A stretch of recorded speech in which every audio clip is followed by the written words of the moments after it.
नमस्कार दोस्तों, स्वागत है आपका 4 अगस्त 2023 आपकी अपनी फुल पत्ती वाली क्लास में, जिसमें चर्चा करेंगे रोज की तरह करंट अफेयर से जुड़े 10 महत्वपूर्ण सवाल जो आपकी प्रतियोगी परीक्षाओं के लिए काफी महत्वपूर्ण होने वाले हैं।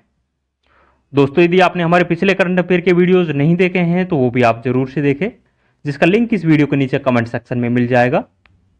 दोस्तों, वीडियो के लास्ट में जो कल के 10 क्वेश्चन थे हम उनका भी रिविजन करने वाले हैं, तो आप वीडियो को लास्ट तक जरूर देखें। वीडियो काफ़ी इंपॉर्टेंट होने वाला है। दोस्तों, यदि आप चैनल पर नए हैं तो प्लीज़ चैनल को सब्सक्राइब करें, वीडियो को लाइक करें और ज़्यादा से ज़्यादा इस वीडियो को अपने दोस्तों के साथ में शेयर करें। तो बिना किसी देरी के स्टार्ट करते हैं आज का पहला क्वेश्चन। पहला क्वेश्चन है, वर्ष 2023 की फॉर्च्यून ग्लोबल 500 की सूची में शीर्ष स्थान किसे मिला है? तो हाल ही में वर्ष 2023 की फॉर्च्यून ग्लोबल 500 की सूची जारी की गई है। ये सूची है जो राजस्व के आधार पर जारी की जाती है और इसमें शीर्ष स्थान है जो वॉलमार्ट कंपनी का है, जो कि यूएसए की कंपनी है और लगातार 10 वर्षों से ये कंपनी है जो शीर्ष स्थान पर बनी हुई है। सेकंड स्थान है जो सऊदी अरेबिया कंपनी का है और भारत की 8 कंपनी है जो टॉप 500 में शामिल हुई है। और भारत की जो एकमात्र कंपनी रिलायंस है जो कि टॉप 100 में शामिल हुई है, तो ये भी आपको ध्यान रखना है। और रिलायंस की जो रैंक है वो 88वीं रैंक है। कुछ ललन टॉप बातें और ध्यान रखेंगे। भारत की नवीनतम महारत्न कंपनी है जो REC है, जो कि भारत की 12वीं महारत्न कंपनी है। ट्विटर का हाल ही में नया CEO है, ये लिंडा याकरिनो को बनाया गया है। भारत का पहला हाइड्रोजन आंतरिक दहन इंजन H2ICE संचालित ट्रक है जो रिलायंस का है।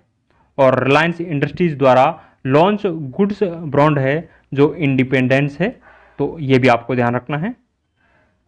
दोस्तों, आगे बढ़ने से पहले मैं आपको बता दूं, इन सभी 10 क्वेश्चंस की जो PDF है वो हमारे टेलीग्राम चैनल जीने स्टॉक पर मिल जाएगी, जिसका लिंक इस वीडियो के नीचे कमेंट सेक्शन में दिया हुआ है। वहां जाकर आप ये PDF डाउनलोड कर सकते हो। दोस्तों, यदि आपको ये वीडियो पसंद आ रहा है तो प्लीज़ वीडियो को लाइक करें और यदि आपने अभी तक हमारे चैनल को सब्सक्राइब नहीं किया है तो प्लीज़ चैनल को सब्सक्राइब भी करें और ज़्यादा से ज़्यादा इस वीडियो को अपने दोस्तों के साथ में शेयर करें। आगे बढ़ते हैं। नेक्स्ट है, हाल ही में दुनिया की सबसे बड़ी 16 मेगावाट क्षमता वाली विशाल पवन टरबाइन कहां स्थापित की गई है? तो हाल ही में 16 मेगावाट क्षमता वाली विशाल पवन टरबाइन है जो दुनिया की सबसे बड़ी पवन टरबाइन है। इसकी स्थापना है जो चीन के द्वारा की गई है।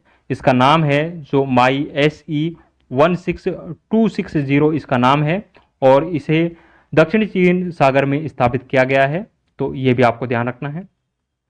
इस पवन टरबाइन का प्रमुख उद्देश्य है जो स्वच्छ ऊर्जा प्राप्त करना और कार्बन उत्सर्जन को कम करना इसका प्रमुख उद्देश्य है, तो ये भी आपको ध्यान रखना है। कुछ ललन टॉप बातें और ध्यान रखेंगे। चीन का शोक है ये हांगहो नदी को कहा जाता है और इसे हम येलो रिवर के नाम से भी जानते हैं।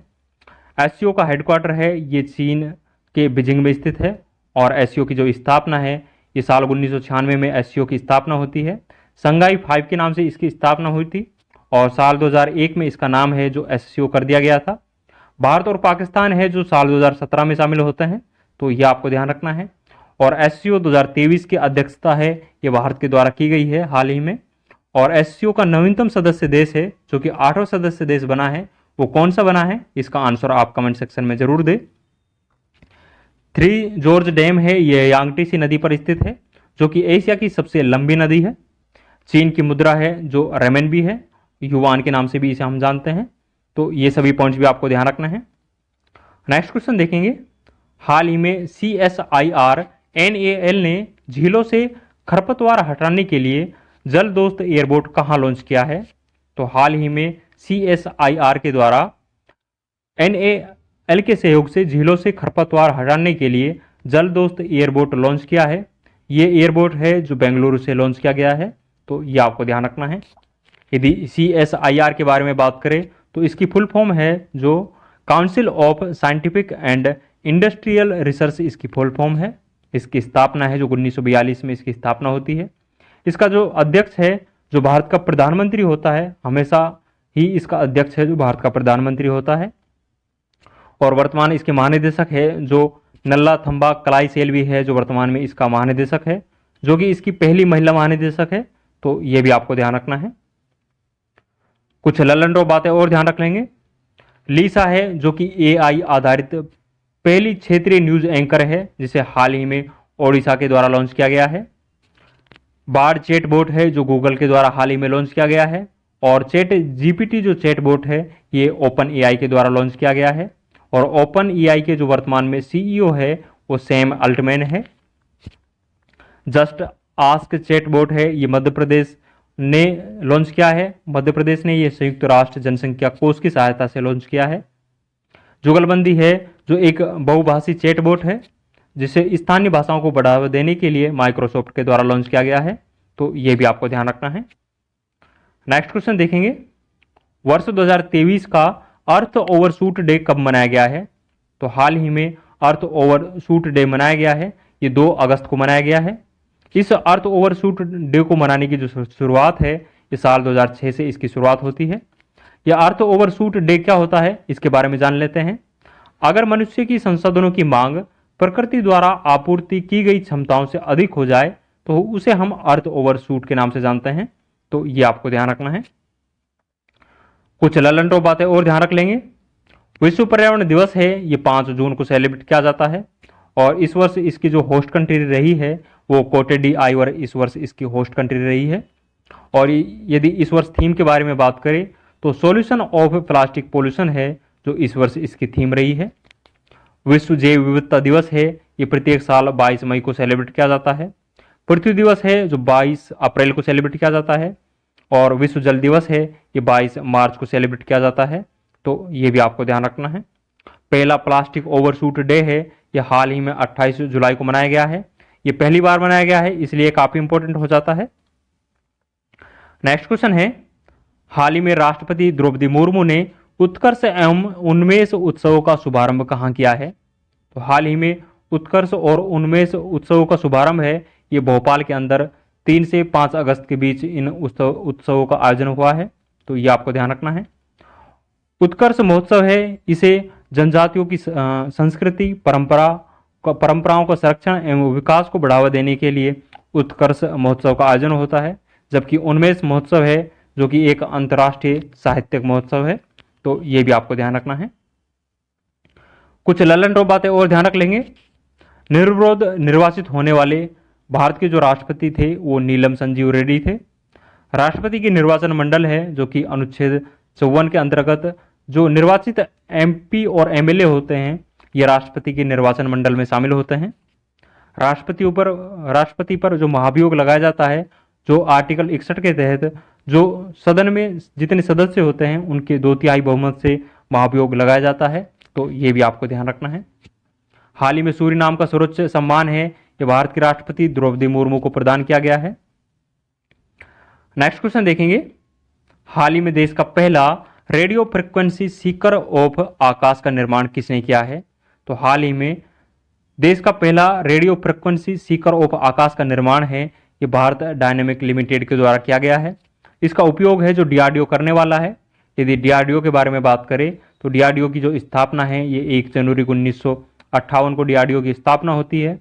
वर्तमान में डीआरडीओ का जो हेड है वो समीर कामत जी है और डीआरडीओ का जो ध्येयवाक्य है वो बलस्य मूलम विज्ञानम जो डीआरडीओ का ध्येयवाक्य है। तो ये भी आपको ध्यान रखना है। कुछ ललन टॉप बातें और ध्यान रख लेंगे। एशिया की सबसे बड़ी हेलीकॉप्टर निर्माण कंपनी है वो तुमकुर कर्नाटका में स्थित है और इस हेलीकॉप्टर का निर्माण है जो HAL के द्वारा किया जाता है। HAL के द्वारा हल्का लड़ाकू हेलीकॉप्टर है जो कि बनाया गया है वो प्रचंड है। और जो हल्का लड़ाकू एयरक्राफ्ट है वो कौन सा है इसका नाम आप कमेंट सेक्शन में जरूर बताएं। रडार की जो फुल फॉर्म होती है वो रेडियो डिटेक्शन एंड रेजिंग है जो रडार की फुल फॉर्म है। निसार की फुल फॉर्म के बारे में बात करें तो NASA ISRO synthetic aperture radar है जो निसार की फुल फॉर्म है। तो ये भी आपको ध्यान रखना है। नेक्स्ट क्वेश्चन देखेंगे, formula student electric vehicle concept challenge ने किस भारतीय प्रौद्योगिकी संस्थान की इलेक्ट्रिक रेसिंग कार को तीसरा स्थान मिला है? तो ये जो तीसरा स्थान है ये IIT धनबाद की रेसिंग कार को तीसरा स्थान प्रदान किया गया है।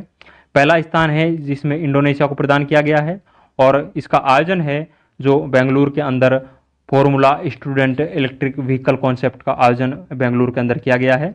तो ये भी आपको ध्यान रखना है। कुछ ललन बातें और ध्यान रखेंगे।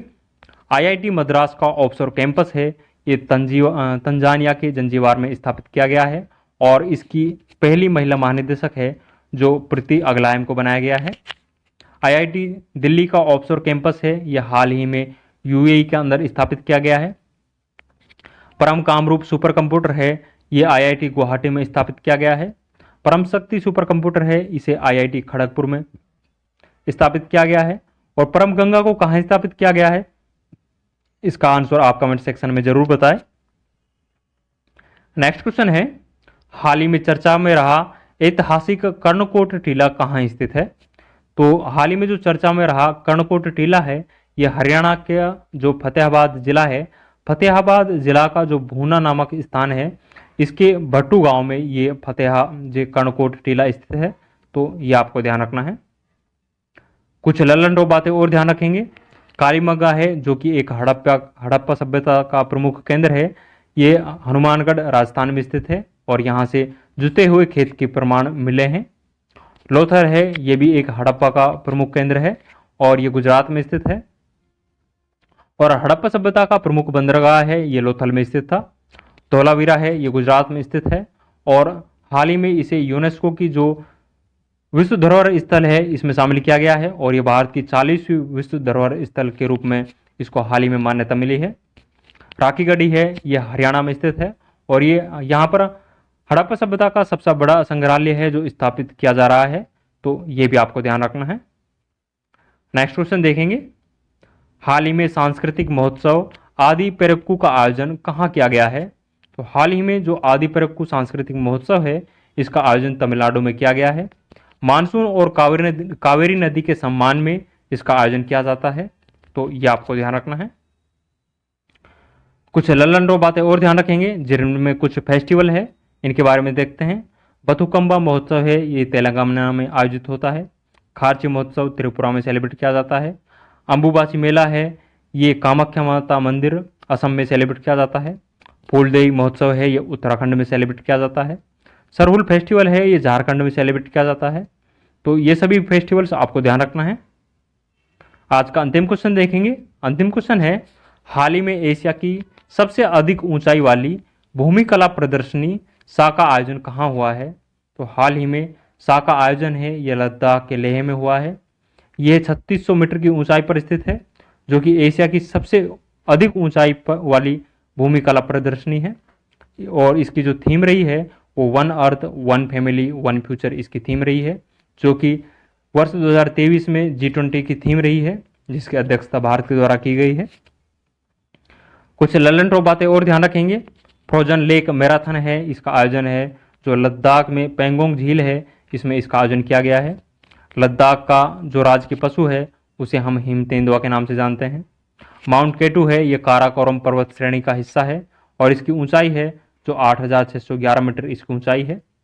सियाचिन में तैनात होने वाली पहली महिला अधिकारी है वो कैप्टन शिवा चौहान है। तो ये पॉइंट्स भी आपको ध्यान रखना है। ये 10 इंपॉर्टेंट क्वेश्चंस आज के हमने डिस्कस किए हैं। जो कल के 10 क्वेश्चंस थे हम उनका भी एक बार क्विक रिवीजन कर लेते हैं, जिनमें पहला क्वेश्चन था, हाल ही में वर्ल्ड कॉइन क्रिप्टो प्रोजेक्ट किसने लॉन्च किया है। तो ये जो वर्ल्ड कॉइन क्रिप्टो प्रोजेक्ट है ये ओपन एआई के द्वारा लॉन्च किया गया है। नेक्स्ट है, हाल ही में वर्ल्ड वाइड वेब डे कब मनाया गया है। तो ये वर्ल्ड वाइड वेब डे है, ये 1 अगस्त को मनाया गया है। नेक्स्ट क्वेश्चन है, ताइवानी इलेक्ट्रॉनिक्स कंपनी फॉक्सकॉन किस राज्य में मोबाइल कंपोनेंट विनिर्माण सुविधा स्थापित करेगी। तो ये मोबाइल कंपोनेंट विनिर्माण सुविधा है, ये तमिलनाडु राज्य में स्थापित करेगी। नेक्स्ट है, हाल ही में संयुक्त राष्ट्र जनसंख्या कोष ने किस राज्य में जस्ट आस्क चैटबॉट लॉन्च किया है। तो ये जस्ट आस्क चैटबॉट है, ये मध्य प्रदेश राज्य में लॉन्च किया गया है। नेक्स्ट है, हाल ही में राजस्थान के किन उत्पादों को भौगोलिक संकेतक मिला है। तो राजस्थान के 4 उत्पादों को भौगोलिक संकेतक मतलब जीआई टैग है जो प्रदान किया गया है, जिसमें उदयपुर का जो कोपकारी मेटल क्राफ्ट है इसको प्रदान किया गया है। बीकानेर के काश्तकारी शिल्प और उस्तकला को प्रदान किया गया है और जोधपुर के बंदेज को हाल ही में जीआई टैग प्रदान किया गया है। नेक्स्ट है, हाल ही में G20 महिला सशक्तिकरण मंत्री स्तरीय बैठक का आयोजन कहाँ हुआ है। तो हाल ही में इस मंत्री स्तरीय जो बैठक है इसका आयोजन गांधीनगर गुजरात में हुआ है। नेक्स्ट है, एडीआर की रिपोर्ट के अनुसार सर्वाधिक अरबपति विधायकों वाले राज्यों की सूची में पहला स्थान किसे मिला है? तो सर्वाधिक विधायक है जो कर्नाटक राज्य में है। नेक्स्ट है, हाल ही में लॉन्च कारगिल एक यात्री की जुबानी पुस्तक के लेखक कौन है? तो इस पुस्तक का लेखक है जो ऋषि राज है। नेक्स्ट क्वेश्चन है, हाल ही में जल पर्यटन और साहसिक खेल नीति वर्ष 2023 की मंजूरी दी गई है जो उत्तर प्रदेश राज्य को दी गई है। कल का अंतिम क्वेश्चन था, हाल ही में हाइग्रो इलेक्ट्रिसिटी का विकास किसने किया है? तो हाल ही में जो हाइग्रो इलेक्ट्रिसिटी है इसका विकास है जो मैसाचुसेट्स विश्वविद्यालय के द्वारा किया गया है जो कि यूएसए में स्थित है। तो दोस्तों ये कल के 10 इंपॉर्टेंट क्वेश्चन हमने डिस्कस किए हैं और आज के 10 इंपॉर्टेंट क्वेश्चंस जो कि हमने रिवीजन क्लास के तौर पर देखे हैं। तो आपको कैसा लगा ये वीडियो आप कमेंट सेक्शन में ज़रूर अपना सुझाव दें और यदि आपको ये वीडियो पसंद आई है तो प्लीज़ वीडियो को लाइक करें और यदि आपने अभी तक हमारे चैनल को सब्सक्राइब नहीं किया है तो प्लीज़ चैनल को सब्सक्राइब भी करें। इन सभी क्वेश्चंस की जो PDF है वो हमारे टेलीग्राम चैनल जीने स्टॉक पर मिल जाएगी जिसका लिंक इस वीडियो के नीचे कमेंट सेक्शन में दिया हुआ है, वहाँ जाकर आप ये PDF डाउनलोड कर सकते हो। दोस्तों मेरे मुंह के अंदर छाले हो रहे हैं इसलिए काफ़ी प्रॉब्लम हो रही है बोलने में और कुछ शब्द है जो बिल्कुल ही मुंह के अंदर अटक जा रहे हैं तो इसलिए काफ़ी मुझे समस्या का सामना करना पड़ रहा है। बहुत जल्दी ये ठीक हो जाते हैं तो आपकी क्लास है जो कंटिन्यू बेसिस पे रहेगी। तो थोड़ी प्रॉब्लम हो रही है, आप मैनेज कर लीजिएगा। तो आज के लिए बस इतना ही, मिलते हैं नेक्स्ट वीडियो में। थैंक यू, जय हिंद।